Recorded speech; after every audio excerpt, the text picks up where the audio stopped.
Hey traders, just wanted to do a static video. I just did an 18-minute static video and I figured out how to get echo on my voice, and Bradford wanted to hear it, and so I turned it on and then forgot to turn it off and just rendered an 18-minute static video useless. So now here I am again doing another static video, and it's just on the trash S coins. Okay. All right. So great news though, for Ethereum.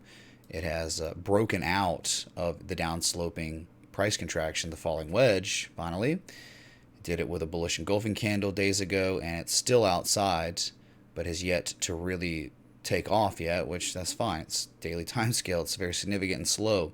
So really, remember what happened. Your lower lows, slightly lower lows, right, at the end, and then almost inexistent negative momentum.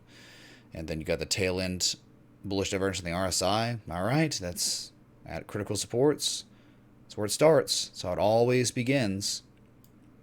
And so really the target's looking for, like way at look, high to low, 50% retrace is 265. Oh my God. Oh, sorry, it's not 265.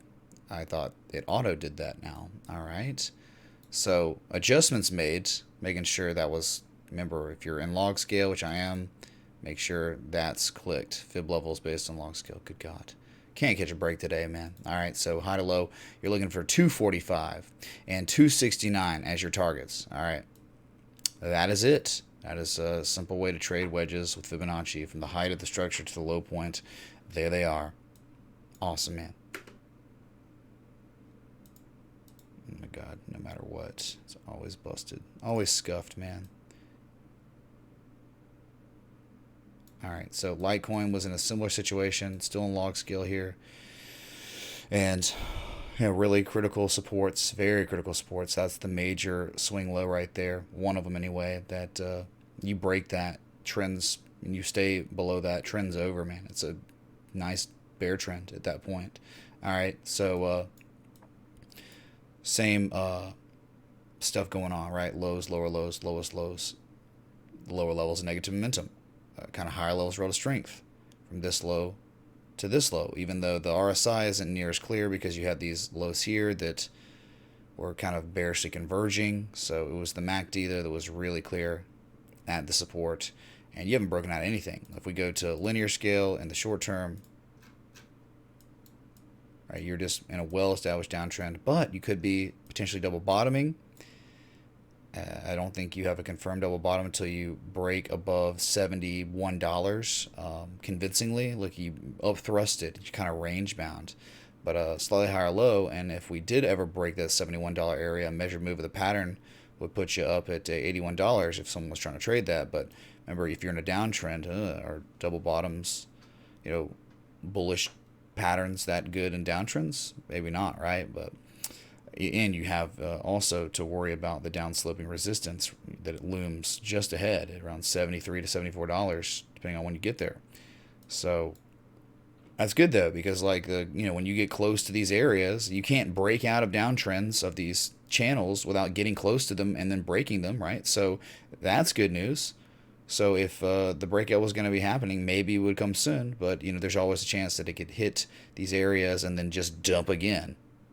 And if Litecoin really falls below this $65 area, it's going to be going straight down to $50. All right, so careful, Litecoin. Halvening, much more difficult to mine now or get reward from mining. So, all right, here's XRP. It had the Gartley. It's going sideways. What does XRP do? It goes sideways and then breaks down, goes sideways, then breaks down. Sometimes it breaks up, but very rarely for this year. Like one time it went up and has lost all that and then some.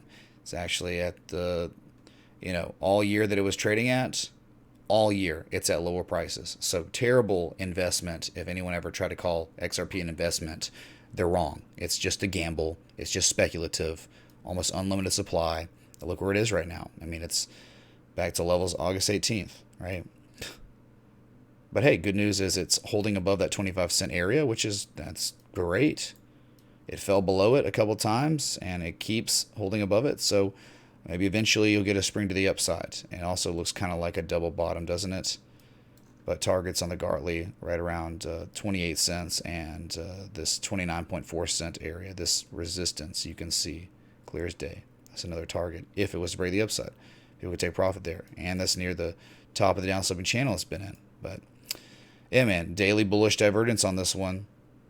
I mean, it's got really good signs that it could break to the upside. It's just taking its sweet time. And again, I just with on almost unlimited supply, it's really tough to get this thing going, I guess, right? XRP, exactly the same as all the other S coins in terms of performance. Actually, worse performer than most altcoins this year. So there's no argument with that at all. If you try to argue that, you're an XRP moon boy. Good for you. All right. Bitcoin Cash, I think it's just developing this bearish. Is this a bearish? God, man, losing my mind. Oh, bearish Gartley. Yeah, bearish Gartley pattern. PCZ around 338 might be a good short opportunity up here. All right, think about it. You're kind of range bound, right? Here's the range, right, between 264 and 357. You're in the dead middle. So what does that tell you? It's like coin flip, like good luck. So maybe if one was thinking about taking a long, the lowest risk entries on longs and ranges are at the bottom 266 area, and then the lowest risk area for shorts are near the top of the ranges around 359. You just happen to be forming a very reliable bearish Gartley, potential bearish Gartley that if it got to the PCZ again could be opportune shorting opportunities, right? So that's it, man. Those are the big four. I guess we could try to look at Cardano real quick, and this one looks primed. It's been primed, waiting and waiting and waiting. Finally got to the entry price. Bullish divergence on both oscillators, not only on the 4-hour, but also the freaking daily. PCZ 786 from the low point to high point. All right, 786.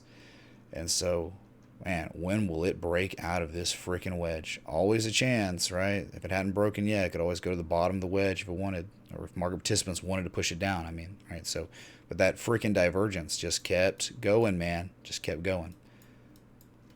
So you know how it goes. Like targets are in the fib levels. All right, you know how it goes. So if you enjoyed this static video, these updates and these altcoins, S coins, hit that like button, that bell, that sub. I'll be live later. So please leave a comment in the description below. I'll be back. Until next time, respect the TA.